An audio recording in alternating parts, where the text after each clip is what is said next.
I was a little nervous at first when MPRO brought us in because, first of all, I felt like we really did something bad because we were like higher than the national and the state average with restraints. We were 6.5%, national average was 3%, that's double.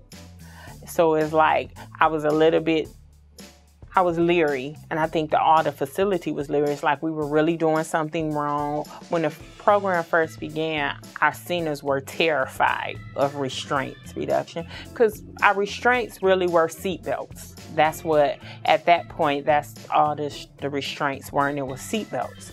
And it was like, they were like, oh my God, they're gonna fall. We can't sit down. We can't watch them. We have other residents to take care of. What we're gonna do?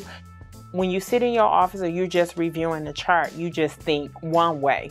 But once you got to be out there on the floor at different times of the day and you realize we had to talk to other staff to realize what was really going on with that patient and what it would take for restraint reduction. I mean, we went as far as we implemented a bowel and bladder training program. We totally revamped our activities program. We implemented a behavior management team. So it was a lot of education and additional support that we had to give. And we had to, originally what we had to help the seniors understand is that it wasn't just their responsibility. It was the whole facility responsibility to keep the residents safe from harm.